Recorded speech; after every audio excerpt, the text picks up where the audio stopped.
Hello everyone. Destruction of industry and late development of modern industry. Indian industry was steadily destroyed. The destruction of the textile competition of India is a glaring example of the deindustrialization of India. The British stopped paying for Indian textiles in pounds, choosing instead to pay from the revenue gained from Bengal and at very low rates, thus impoverishing the peasants further. A thriving shipbuilding industry was crushed. Surat and Malabar on the western coast and Bengal and Masulipatinam on the eastern coast were known for their shipbuilding industries. The British ships contracted by the company were given a monopoly over trade routes, while even the Indian merchant ships plying along the coast were made to face heavy duties. In 1813, a law by the British Parliament prohibited ships below 350 tons from sailing between India and to Britain. This effectively put a large proportion of Bengal built ships out of commission on the Indo British trade routes.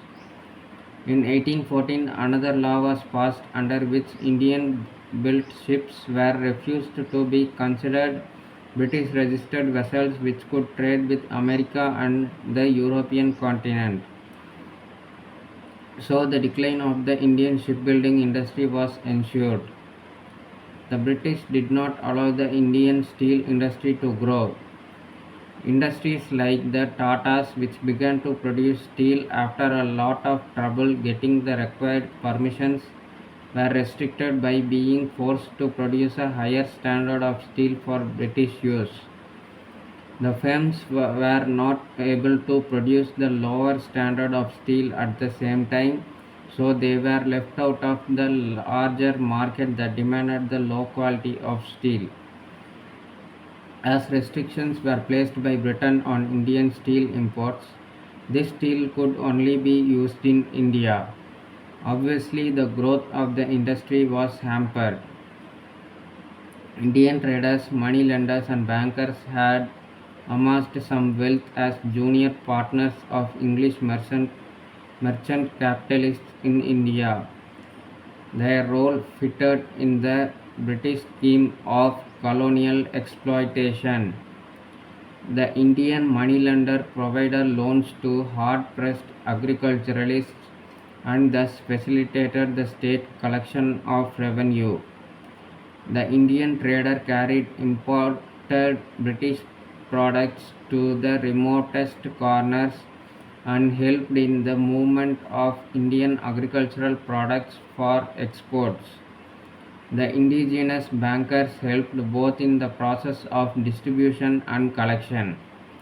But the colonial situation retarded the development of a healthy and independent industrial bourgeoisie, and its development was different from other independent countries like Germany and Japan.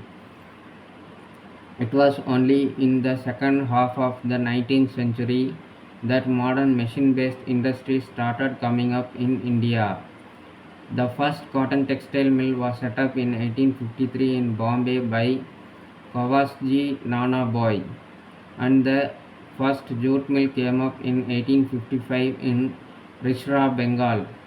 But most of the modern industries were foreign owned and controlled by British managing agencies. There was a rush of foreign capital in India at this time due to prospects of high profits, availability of cheap labor, cheap and readily available raw material, ready market in India and the neighbors, diminishing avenues for investments at home, willingness of the administration to provide all help, and ready markets abroad for some Indian exports such as tea, jute, and manganese. Indian owned industries came up in cotton, textiles, and jute in the 19th century and in sugar, cement, etc. in the 20th century. Indian owned industries suffered from many handicaps, credit problems, no tariff protection by government, unequal competition from foreign companies, and stiff opposition from British capitalist interests who were backed by sound financial and technical infrastructure at home. The colonial factor also caused certain structural and institutional changes.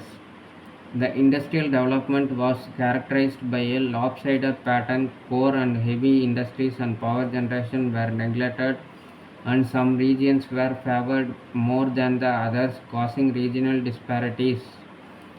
These regional disparities hampered the process of nation building. In the absence of careful nurturing of technical education, the industry lacked sufficient technical manpower. Socially, the rise of an industrial capitalist class and the working class was an important feature of this phase. Like, share, and subscribe to support the channel. Thank you. Bye.